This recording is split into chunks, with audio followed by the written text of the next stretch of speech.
Hey everybody, Charles from GMAT Ninja and GMAT Club here. Today's our very first panel discussion for the MBA Spotlight. So today we're going to talk about a day in the life of an MBA student. And we have 4 students here who are on their summer breaks, quarantined in their homes, doing their internships from 4 schools. What we're going to do is we're going to go around the horn, just let everybody introduce themselves, talk a little bit about their school experience so far, where they're going to school, what they did pre-MBA, what they're doing for the internships right now.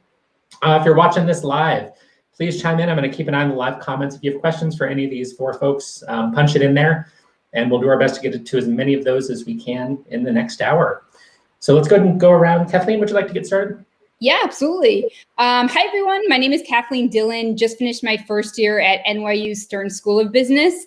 Before Stern, I spent 6 years as an officer in the Coast Guard, and then spent 2 years working in sports for the New York Mets. And now being in business school, really interested in impact investing. So I'm working for interning for an impact investing firm remotely this summer. So I've been quarantining at my apartment in Brooklyn. So I'm excited to be here and share some of my experience with you. Awesome. Thank you, Kathleen. Katie, go for it. Absolutely. Hi, everyone. My name is Katie Solomon. I just finished my first year at UCLA Anderson. I am from New York originally. Before school, I was working in the art world at Sotheby's and then for a wine company, and then did a major pivot and came back to school to get my MBA at Anderson, as well as my public policy degree at UCLA. And I'll be going to McKinsey this summer and hoping to do management consulting after school. Outstanding. Thank you. Jerry. Hey everyone, my name is Jerry Lambrinatos. I'm originally from Chicago, Illinois. My profession was actually education and human capital consulting prior to coming to Yale SOM. I'm right now actually calling in from New Haven, Connecticut. And this summer I had an offer to join ZS Associates, which is a consulting firm. But due to COVID, we actually canceled our internship. And so I'm working on 2 different startups, half-time each this summer, both in the food space, which is pretty exciting. Luckily, I got a full-time offer from ZS Associates anyway. So that's some good news. Awesome. Thank you, Jerry. Lori. Hey, everybody. My name's Lori. I'm originally from Toronto, but repping Harvard Business School today. Before business school, I worked in real estate asset management and investment.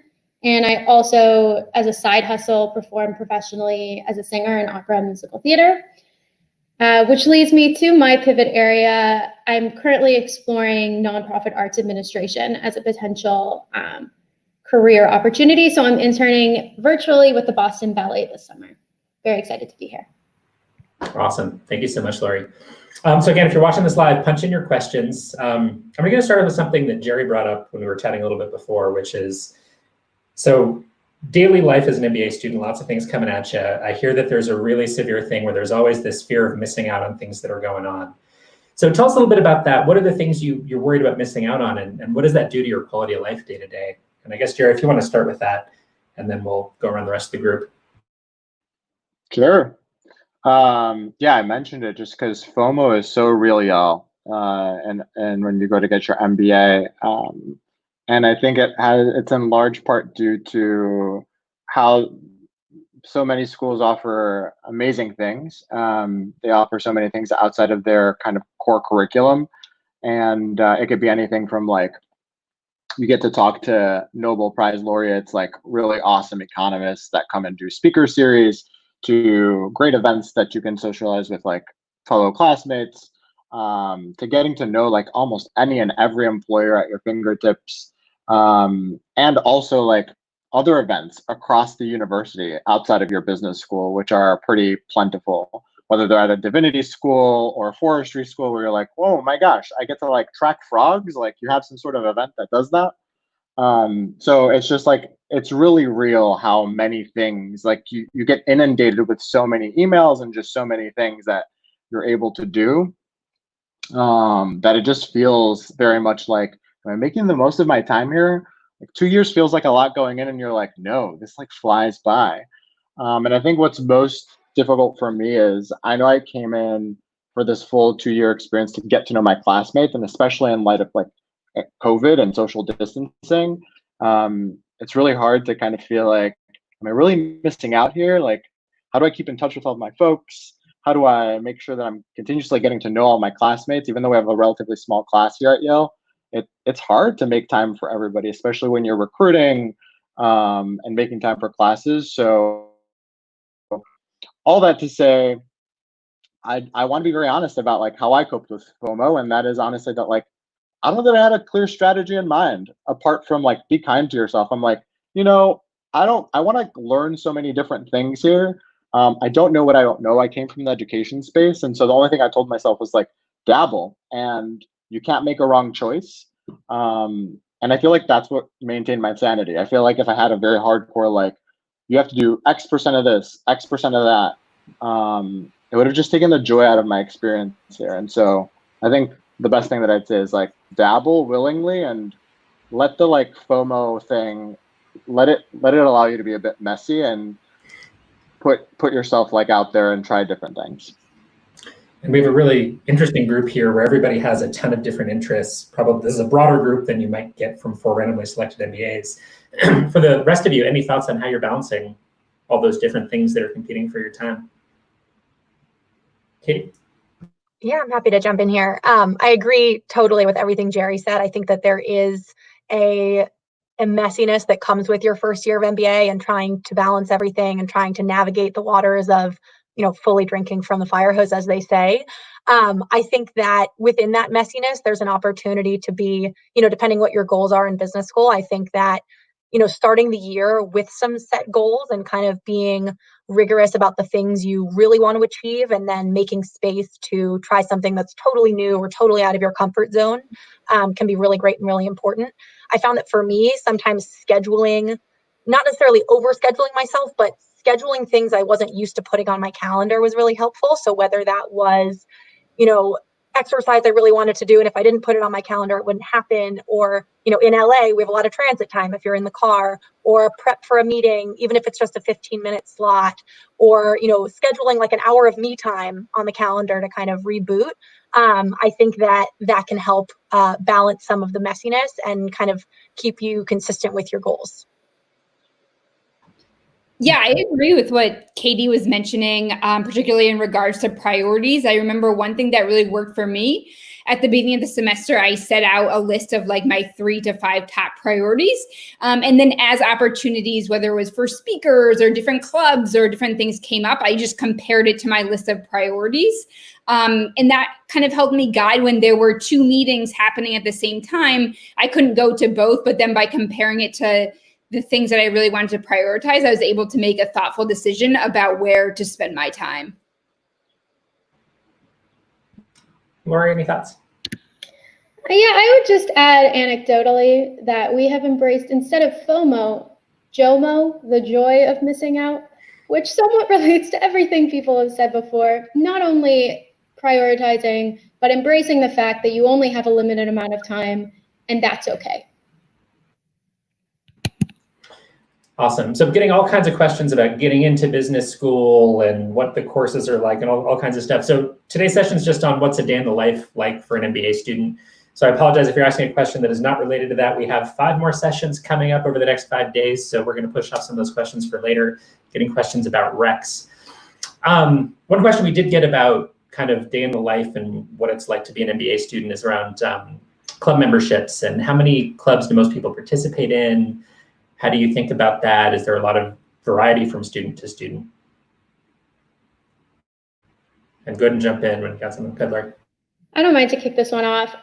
So I can speak for HBS. We have social type clubs and career-based clubs, which also have a social aspect, but also have a networking component involved where there might be a conference where really cool speakers come and speak, or just meetings on a daily basis where you can interact with people with similar interests. That being said, though, you don't need to be a part of a club to necessarily go to those larger scale events. They sell tickets independently. So if you want to be a more passive member, that might be a way. I think in business school more broadly, though, it's about making connections, whether that is the wine and cheese club or the real estate investment club. Like, they both serve similar purposes in that regard. Me personally, I'm involved in the HBS show, which is a full-scale musical making fun of the school. I am the co-prime minister of the Canada Club. I am in the Social Enterprise Club, the Real Estate Club, as more passive membership. So I'll go to some meetings and events, but not be on leadership. And involved with HBS admissions. So if you ever go on one of those webinars, you'll see me a lot. And I think that would be probably like a typical, I don't think I'm overextending myself by being involved in, say, those two or three really active and 2 or 3 passive. Say that's standard. And a related question we're getting, how do you end up in leadership in some of these clubs? And is that something that's really coveted? What does that process look like? Whoever wants to jump in. Yeah, I can speak for the process at NYU. The way it works, there's an application process if you'd want to take on a leadership position in any of the clubs, and then you would be interviewed by current leaders of that club, and then there would be a selection process. And Lori spoke to it before. Typically, students will be involved pretty actively, hold an office, maybe in a couple different clubs that they really care about, and then maybe more passively, they're a member of some other clubs. So they get updates, they get news from those clubs, but they might not be quite as deeply involved in those. Happy to jump in here as well. Similarly, at Anderson, we have professional clubs and identity clubs, and people oscillate in terms of how much involvement they want, especially between leadership roles and kind of that more passive involvement. And certainly in terms of passive involvement, people get involved in, a ton of clubs, as many as you kind of want to be receiving emails from and understand, what are the events coming up? What are the speakers? And then the process for leadership, people usually have kind of 1 to 2 leadership roles. The second year, I think the first year leadership positions are a little bit require a little bit less time. The second year leadership positions require a bit more. So usually kind of 1 to 2 makes more sense there. But that process is rather than an application, you kind of put forward your name that you're interested, and many clubs have an opportunity for those running to kind of make a speech, and then your classmates vote. And like many things at Anderson, clubs are entirely student driven. The whole campus and student body is actually very, very student driven. So the transition of club leadership very much falls within those grounds as well. And it's a process that happens around February usually, when the first years kind of turn into the second year leader. So there's a kind of transition process that happens then. And how often do you see people trying to balance a part-time job with all of these other things? Is that common at all? Do you know people that are working part-time jobs, or is everybody just going, oh, no way, this is too much?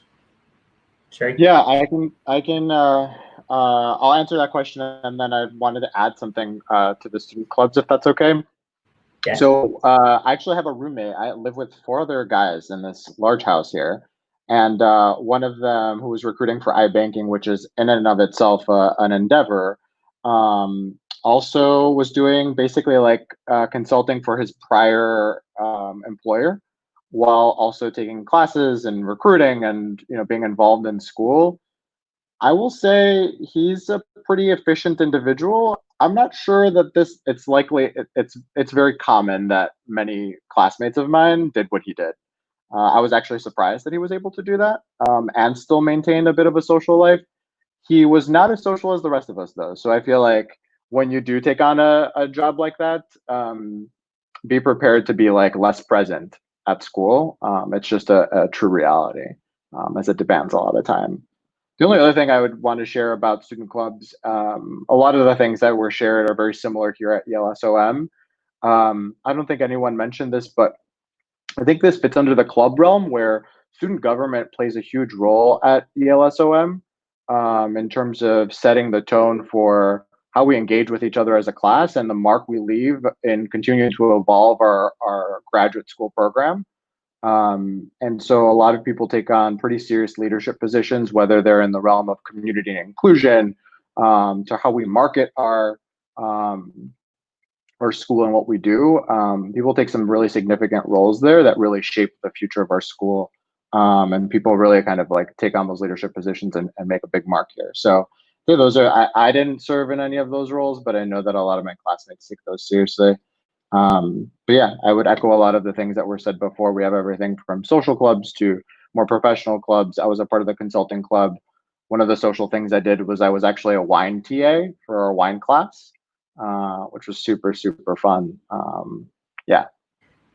Okay, the party afterwards is going to be at Jerry's place with his 4 roommates. So how much time do most people spend on the recruiting process, especially during that first year? Whoever wants to jump in, go for it. I'm seeing some grim nods.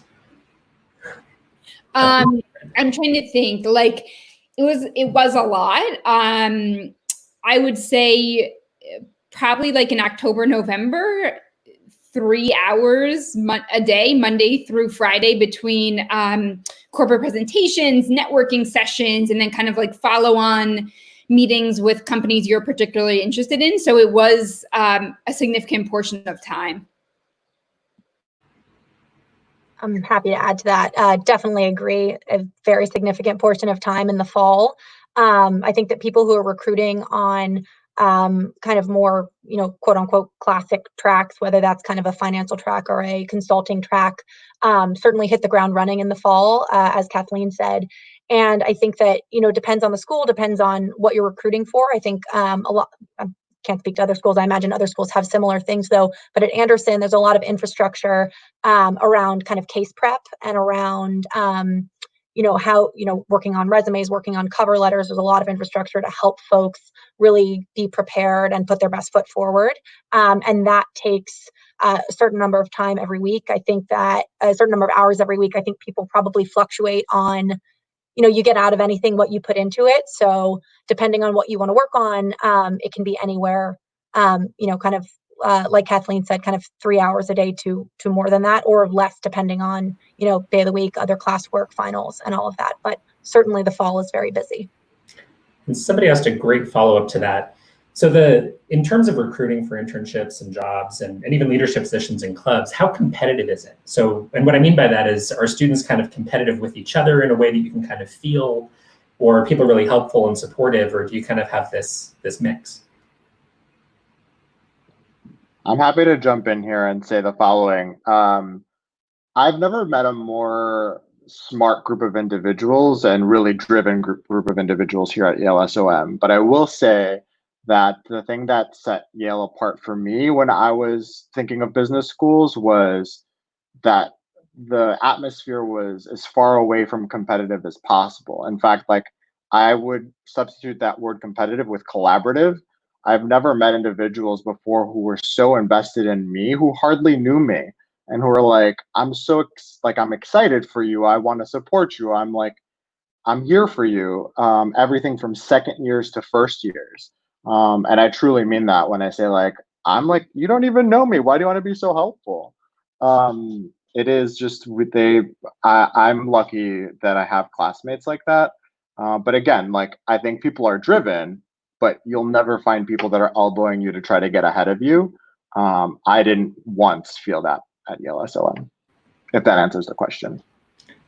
Any disagreements, Katie, Kathleen? I actually want to agree wholeheartedly. Jerry, it sounds like you go to Anderson with me. It is at Anderson as well. It's such an enormously collaborative environment, and it totally shocked me. I spent my whole life in the Northeast, so that was different for me. And I think that people's willingness to kind of put their hand out and help you, no matter how busy they are, no matter what final or interview they have tomorrow, was so moving and makes the culture feel so supportive. And I think it's just, and Jerry, it sounds like this is exactly what you were saying, and it certainly resonates at Anderson as well. But this general idea that no matter, how smart, how ambitious, how much people want to succeed, that certainly all exists. But there's this kind of collective agreement that success is not a zero-sum game, in a way that is just really creates this holistic environment and culture where everyone wants to pay it forward to each other. And I think then it's really easy to perpetuate that, as all of us become second years. That's certainly something I want to spend a lot of time on next year. I would agree with both Jerry and Katie, and I'd also just add that at NYU, and I'm pretty sure, and I'm not sure exactly what other schools, but I know other schools do as well. There's a grade non-disclosure policy. So for companies that come onto campus, they can't ask to see your transcripts or your grades in any of your classes. And so I think it just encourages that collaborative environment that you're really not competing for grades because the companies aren't going to see them anyway. So it just supports helping out your classmates and really stepping in where you can.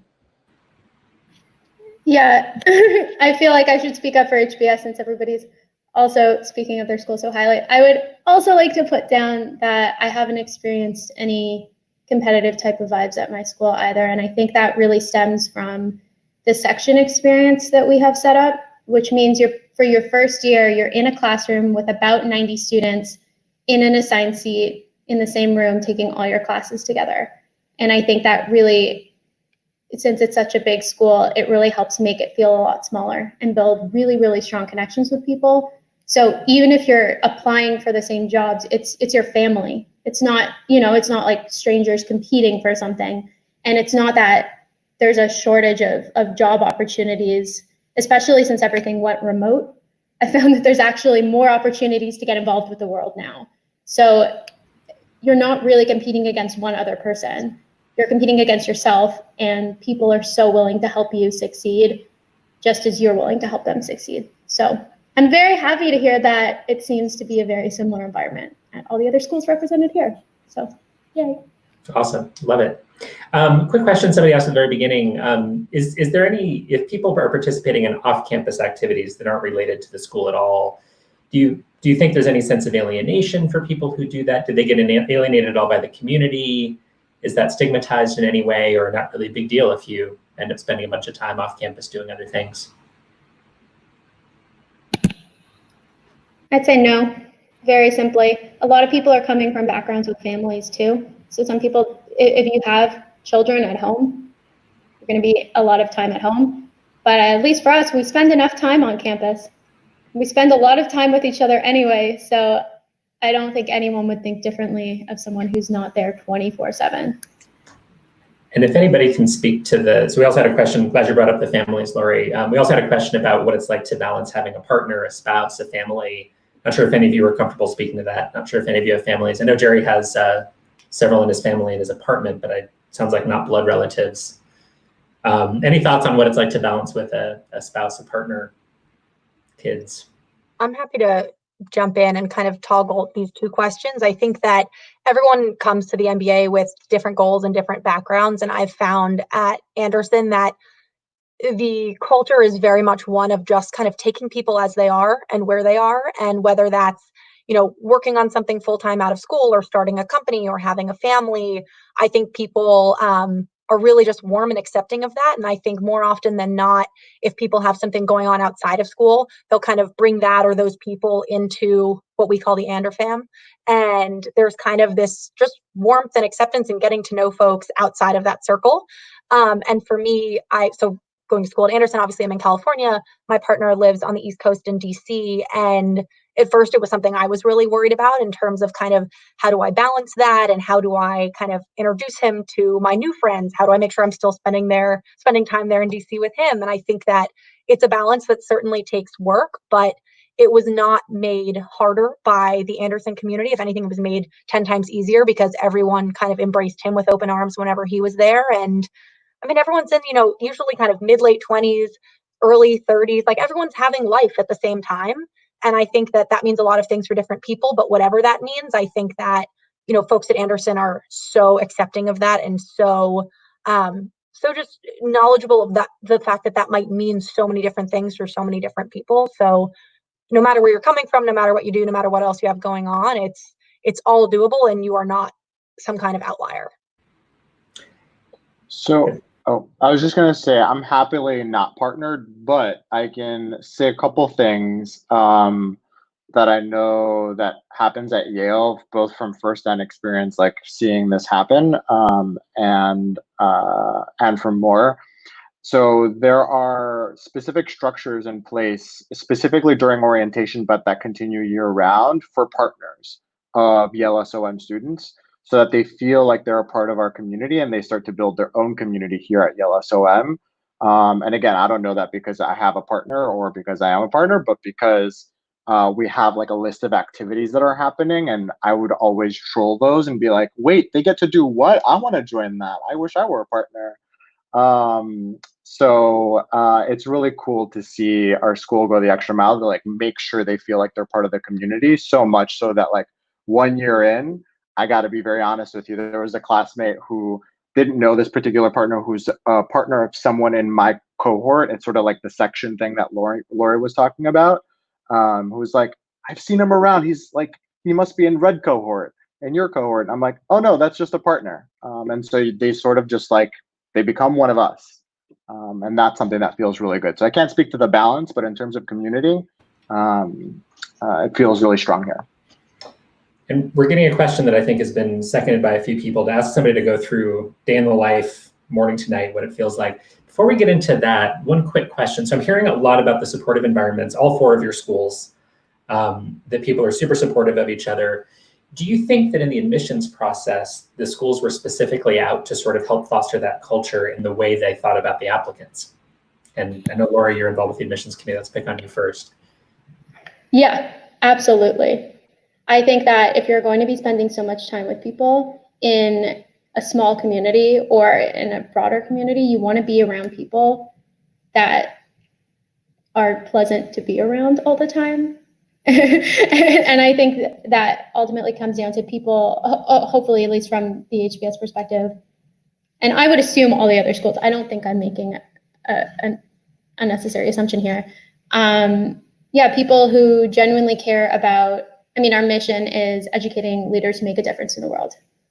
And I think improving the lives of people more broadly, does not necessarily in a philanthropic state, but just being good humans, uplifting other good humans, and fostering a community that facilitates that. So yeah, I think they do. Awesome. Okay, and I have a feeling that everybody else would say something very similar on that. And just as somebody that's worked with applicants for about 20 years, I see very much the same. The people who are really good people, but don't look great on paper, somehow find their way into a really good school. We see it every day. So let's go ahead and tackle this day in the life from morning to night as best you can. And obviously every day is going to be different for you. But if somebody can give us the quick little snapshot of kind of what it feels like to wake up in the morning and go, okay, how badly am I scrambling around? How am I thinking about this? At what point do I collapse in bed? So whoever feels like they can do a quick version of that, go ahead and light up your mic and go for it. And if not, somebody's going to get voluntold. I can start. And yeah, of course it does change from day to day, but I'm just thinking of typical day. So my apartment's in Brooklyn, NYU's campus is in Manhattan. So I would usually get up around 8:30, take the subway into campus. Classes start around 9:30 in the morning, and then they wrap up at 4:30 in the afternoon. But of course you wouldn't have classes straight through those hours. They'd be more sporadic throughout the day. So I would go to classes. In between classes, might go to the library just to get some studying done. And then after classes wrap up around 4:30, that's when all of our club meetings are. So typically in the evening hours, I would go to club meetings, other kind of events on campus, things like that. And then in the evening, sometimes there's speakers, different speaker series, happy hours, usually more social things in those later evening hours. And then ultimately I would head home. Awesome. Anybody else have anything to add to that, or feels like there's a fundamentally different general trajectory for a day? Or is that pretty much covered? Okay. I think that sounds similar to what I was going to say. I would say that during recruiting, I think that there's a lot sprinkled in, whether that's, networking calls, whether that's case prep, whether that's, we have something at Anderson called ACT, which is Anderson Career Team. And you have a group of about 6 first years who are recruiting on the same track as you. And it's a weekly meeting that's led by 2 second years who've successfully recruited in that track. So you'll add that into the weekly mix. And there'll be, company presentation, some kind of networking event in the evenings, usually if it's still during the recruiting season, or if it's not, we have something at Anderson called Tea for 8, which is dinner for 8. And you can sign up to kind of join these dinners with, a recent speaker or a local leader. If it's a Wednesday night, it's our weekly bar night. But certainly similar to what Kathleen said. Related question to that day in the life. Tell us a little bit about how you balance academics.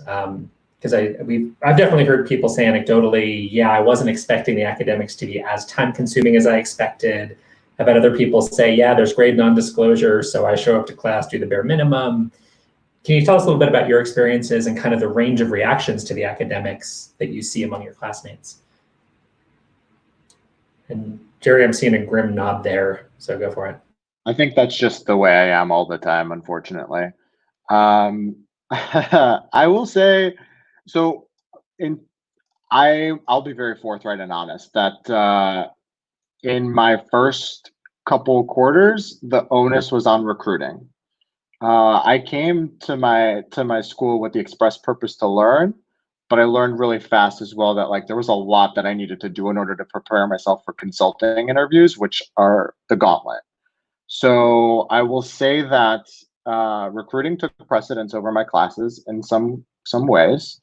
And in the classroom, there are two things that I did to sort of prioritize my learning. One was I was really intentional about, we're always put into learning teams. So I was really intentional about stating my expectations and my needs and saying like, look, recruiting is going to look like this for me.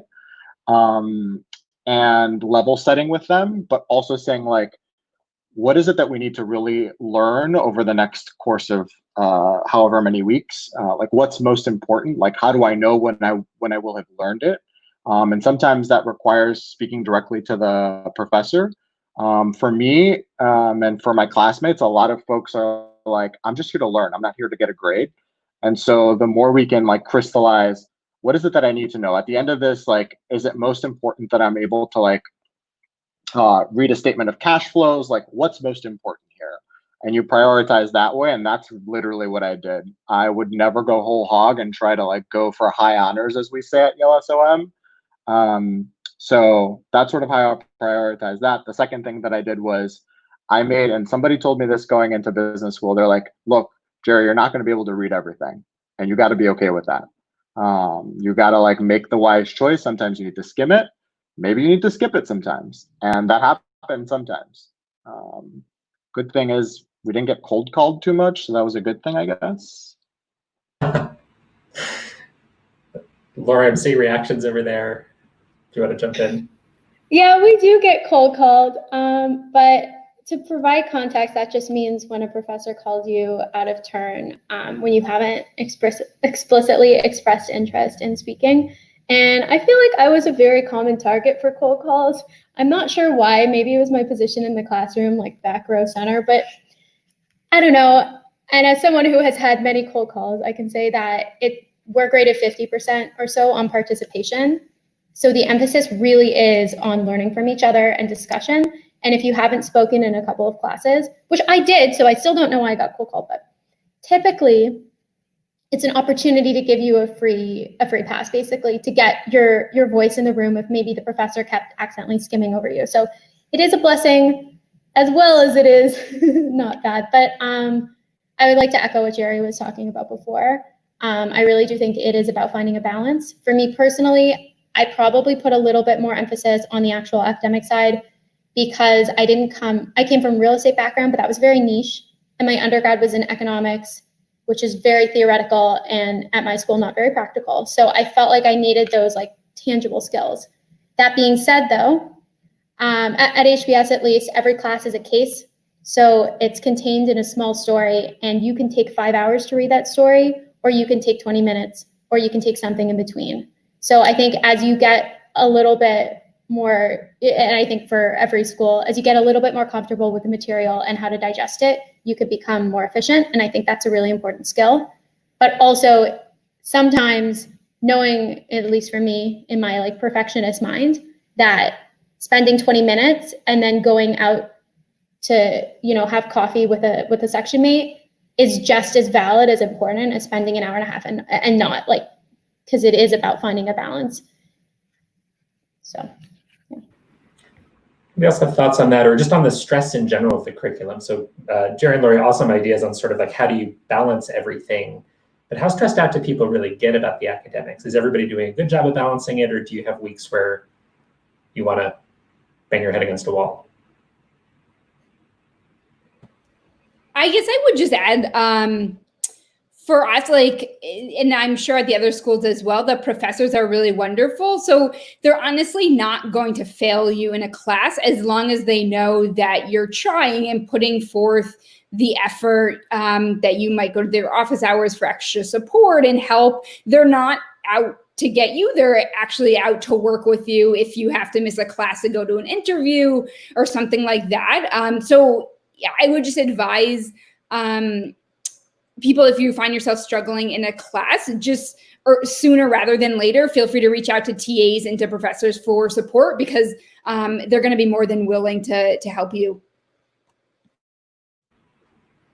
I agree with most everything my peers here have said. I think that kind of everyone's on their own journey. I think that at Anderson, it seemed, at least in my experience and many of my classmates, that recruiting was more stressful of the two between recruiting and academics. I think that the professors are really warm, really understanding, totally brilliant. And they get that, everyone is there to get whatever it is they want out of it. So if someone, wants to go all out on academics and, read every word of every case, every reading, great. And if someone, is doing part of that and they're, learning the things they want to learn and focusing on club leadership or focusing on recruiting or focusing on, more social things, getting to know classmates, then that's fine too. Getting a bunch of questions here that I think are kind of related to the academics. So is there anything that you wished you'd known before you started your first term at business school? And is there anything you wish you'd done differently to prepare for business school?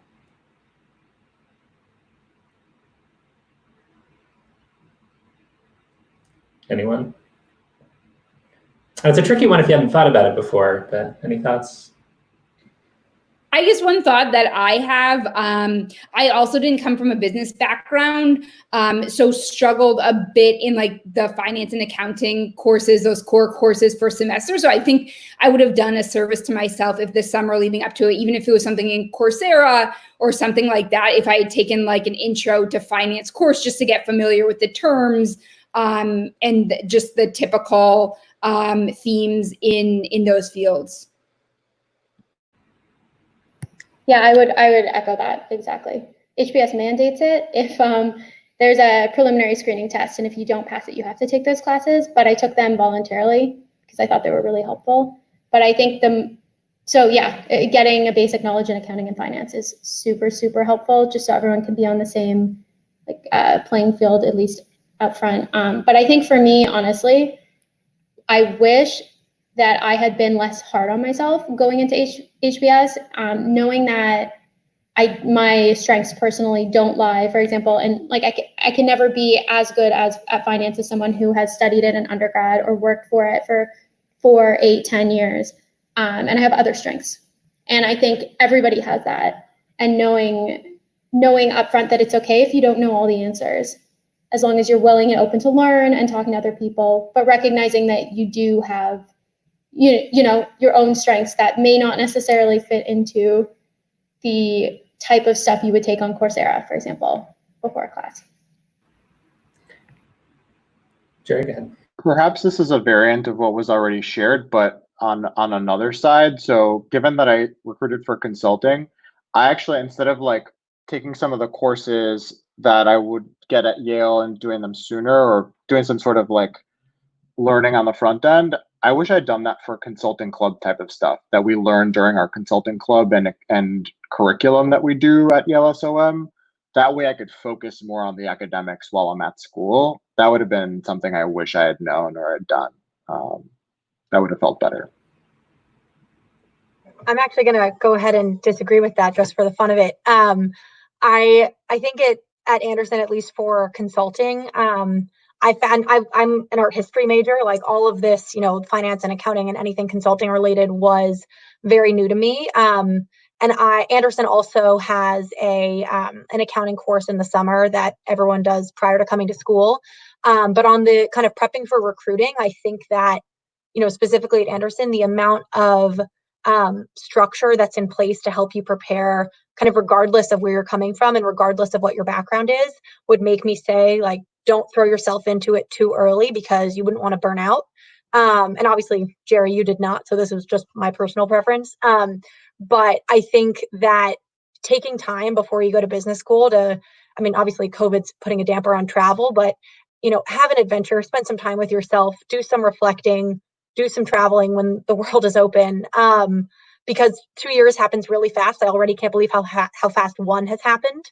So definitely don't feel like you have to be, all in 100% planning everything before you get there, and take a minute to step back and kind of enjoy your time with yourself before you go into school. And I'm glad you brought up COVID, Katie, because we've gotten a couple questions about it.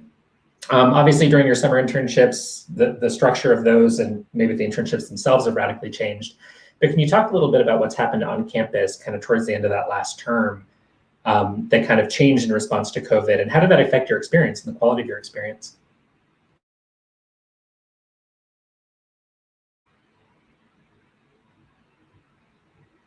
Crickets. Good, Katie. I'm happy to jump in. One of the things that I found to be really great about Anderson is Anderson's ability to be really nimble and agile when circumstances change, or when there's kind of a hot topic. Obviously, COVID's more than a hot topic, but for example, I remember when I was applying, there was a lot of talk about blockchain, and Anderson immediately started doing a blockchain class. But for right now, I think that the transition to online learning was pretty smooth, all things considered. I mean, it's definitely not the same as sitting in a class with your section, but I think that all of the professors and Anderson in general were very flexible about that transition. And I think it was really on some of the other business school stuff that at least I was more worried about missing, whether that was kind of the social stuff, the time with my section, the clubs, speakers. And I think that Anderson has kind of hit all of those things full force. We've had a number of, on Thursday afternoons, Anderson has something called Anderson Afternoons, and that has continued via Zoom and kind of breakout rooms. The dean has started a distinguished speaker series where every week he has, some business leader in some industry come in for a talk and question and answer session. There are a number of classes that popped up at Anderson this quarter on COVID, and a number of speakers talking about COVID in all sorts of industries. But specifically on the class front, we had a general kind of macroeconomy COVID class. We had a class about COVID and entertainment and sports. We had a global supply chain COVID class. So I think that Anderson was very quick to say, okay, how can we kind of educate this group of leaders on what is happening in the world and what will happen next and how to be most prepared. And I think that each section kind of handled it differently. I know that in my section, we immediately started doing online workout groups. We started doing book clubs. We started doing a cooking club. So I think that particularly because Anderson, we are a smaller school, each class has about 350. And the school is very student run, which I think allowed Anderson from an administrative and academic and social point of view to be incredibly creative and flexible and nimble in how to create great programming socially and academically that would still give us an enriched business school experience during this very unusual time. I will say a couple things about that. I think it's similar to what Katie was saying, I think, but a couple things that I experienced that were, I would say, surprising to me. No one goes to business school saying like, I wish I were in a completely virtual business school. Otherwise, we probably would have made a different choice on school. And so I was pleasantly surprised by our Zoom classes. I really was. And I think, I don't know that all my classmates would share this opinion, because I'm sure there are some that are like, no, of course I want to be in person. But I saw our professors really rise to the occasion. I feel like, in fact, they like took it up a notch. I saw like great, being that I was like in education and in adult learning theory prior to coming to SOM, I very much appreciated like them really trying to engage us in a virtual way, which is hard to do. I saw extra effort, probably more than they've ever expended in trying to prepare for their classes before. And I think as a result, I was really tuned in and very engaged myself. In fact, I took extra classes because I'm like, what else am I going to do with my time? And so I feel like I learned so much, and I saw my professors even like adjust their courses to like react to what's going on with COVID and like weave it into their coursework, which was interesting. I appreciated that my school offered refunds for large scale school sponsored trips. So there's something we called an international experience. I was supposed to go to New Zealand. They helped us throughout the entire process when it was tough for us to get refunds for certain things. And so like I'm really appreciative of that. Life as usual, the like speakers that we would have and like events we would have would all be moved onto Zoom. Everything from like our wine tasting class was moved onto Zoom. So we tried as much as possible to keep kind of a lot of our traditions and things that we do online, from our happy hours or whatever it might be. And I think the last thing is, given that Yale is such a strong community, I found like a strong group of listeners during this. Everything from our administration to my fellow classmates, just people who were really willing to be supportive, like listen when they feel like something's going on, like that we might have like classmates that are going through some like mental health issues during this. And so lots of resources have been put out from fellow classmates and even our school to make sure that everyone is okay during this time period. And that really made me feel like I'm part of a class that truly cares about each other. Outstanding. Let me just ask this: what was the one biggest surprise you had in your first year that wasn't what you expected out of business school? And I'm having some technical problems, so I'm going to get replaced magically by a Indian guy with more facial hair in a couple minutes here. But whoever wants to start with a question about your biggest surprise, go for it. I can get started, and I don't want to sound like a broken record based on what we spoke about before, but the honest answer is the people. Especially coming in, I didn't really know what it was going to be like. I was very nervous. People are really smart. People are really accomplished in their fields. And I was very nervous that would lead to competitiveness or egos or just not fitting in. And that could very much not be the place. And then the second thing I would say is I was afraid that business school would mean like type A personalities only, people who are very organized, very strict, and love to state their opinion all the time, which is always a good thing to have. But I found that it's actually been much more diverse as well in terms of the types of voices that we're hearing. Some people might only speak every 3 or 4 classes, for example, but speak for longer or say things that are very meaningful and powerful, that when they say something, everybody listens. And there might be other people who prefer to say 1 or 2 comments, so there's a place for everybody in terms of like type of learning, but also in terms of personalities as well. And forming like one cohesive unit that operates together, inclusive of our differences. So that's been amazing. Awesome. So I was chiming in on discount Charles. I only chime in when he's not available. I'm kidding. So I'm sure like most of you know me who are watching. I've done a ton of these. I'm also moderating a bunch of sessions in this coming week. So this is early and good practice for me. But thanks so much. I mean, I am a former current student. I just finished graduating. So I have some questions for you guys as well. I'm not as nice as Charles, so I'm going to ask you some uncomfortable questions. So tell me a little bit more about what in the typical day did you procrastinate the most? Did you enjoy the least? So let's start with Kathleen. What did you hate the most in your typical day at business school? And I'm going to force everyone to answer, so there's no shade to Stern. So yeah. I think, so I would consider myself an introvert. So I think some of the heavier recruiting days, it did feel like you were just going from like one huge social activity to another huge social activity with not a lot of time to rest and recuperate in between. But I think for me, that just meant kind of restructuring and being more thoughtful about giving myself small periods of time to myself, whether it's just to take a walk, go for a run, just make sure I was kind of in a mentally good space when I did go into those large social events.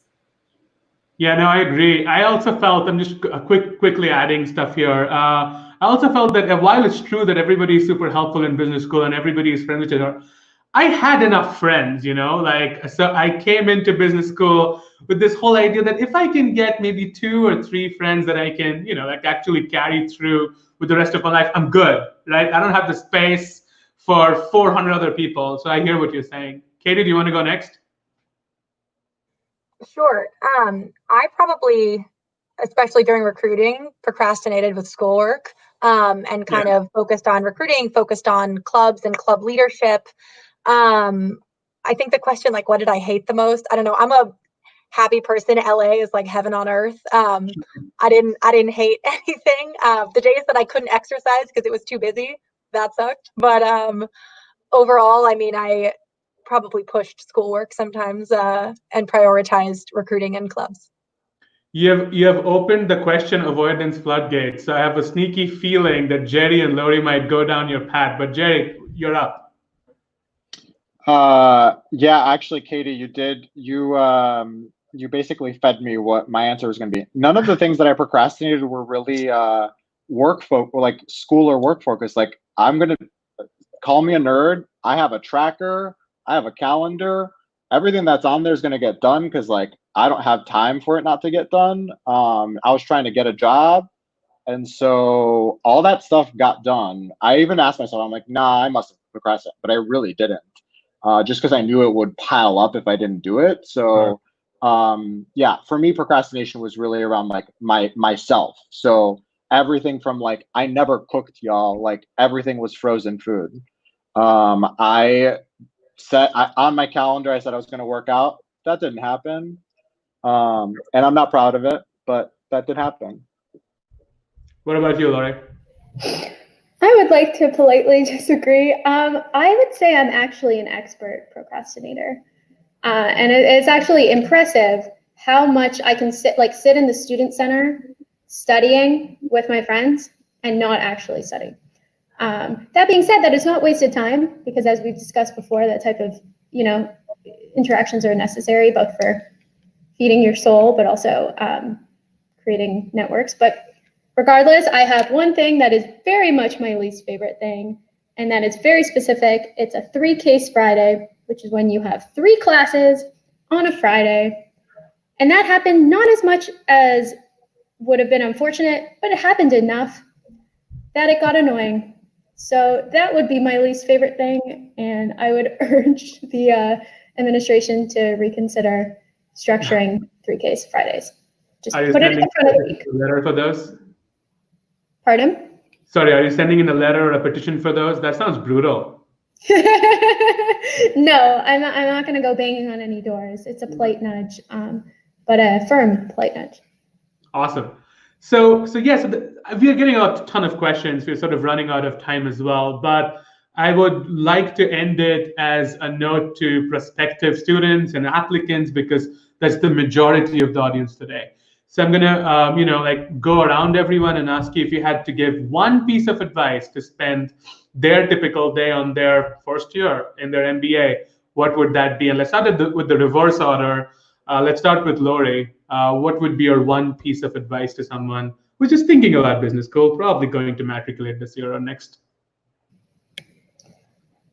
My one piece of advice, I think, would be, and this is going to sound so cliche, and I'm very sorry, but just be honest with yourself and know that you're enough. In the process and thinking about business school more broadly, I think everybody has different stories to tell. And I guess understand your story, but know that you don't have to pretend to be someone else to try and get into a school. Or if it turns out that business school is not for you, that's okay. That's fine. If it doesn't fit into your life right now, but just stay true to yourself. And the worst, wouldn't you rather, would you want to get in not being yourself? I guess is the alternative and then having to live 2 years of your life pretending. I just don't think that's worthwhile. So yeah, stay true to yourself. You write that in your yearbook in the 8th grade, and also true in this scenario. What about you, Jerry? What do you think? This is advice for while you're in your MBA, correct? Advice for someone who is going to be in their MBA first year, maybe next year, Sure. Like you from a year back. Got it. So I would say prioritize people and try to venture outside of those that come easily to you. You're going to easily form friends. Chances are you're going to form friends the same way you formed friends in the past. That's my guess. Try to push yourself outside of your cohort, your section, or whatever it is, meet new people and ask yourself, what am I actually going to learn from them? What's so amazing about them? And what does my future look like with them? I think it really pushes you to like form deep connections and also like form, connections outside of what might be your typical tribe. Awesome. What about you, Katie? I would say yes as much as you possibly physically can and stretch yourself. I think preparing to be tired and just accepting that is a good mindset. I think especially with COVID, it made me think about all the things that I said no to before this quarter. And that, the time you have in business school is so precious. So I think that even if you want to say no and go lie in your bed, say yes. Go to the speaker, go to the class, go to the event, go to the social event, go to the bar on a Tuesday with your classmates. I think stretch yourself. It's the right time to do it. It's a really safe space to push yourself too far. If you're too busy, you can always roll it back. If you don't do that well in a class, we have great non-disclosure. I think that it's the time to really push yourself because I think there's a lot of growth in the space of that tension. What about you, Kathleen? I would echo Lori in saying be yourself. When you come to business school, there's going to be a large amount of people that are going on a finance track, another large amount of people that are going down the management consulting road. And both of those are wonderful avenues to go down. But if there's something else you're interested in or something else you want to pursue, don't be afraid to go down a different road and do something a little bit outside the typical MBA box. Awesome. So thank you guys so much. This was great. This was our 4th student panel. We have just 5 more to go. Also, I know you guys are busy and a lot of you are probably doing their summer internships or working with other firms.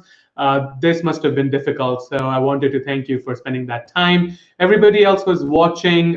Thank you so much for joining. We had an enormous participation today that I was totally unprepared for. So apologies for tech glitches, the couple that was there. We have a full day of sessions and student panels tomorrow. So make sure to join in. We start actually early. So make sure to get those reminders, check those emails. We will be in touch tomorrow. Thank you so much. So today ends day 1 and I'll see you guys tomorrow. Thanks, y'all. Thank you. Thanks. I'm going to wave too.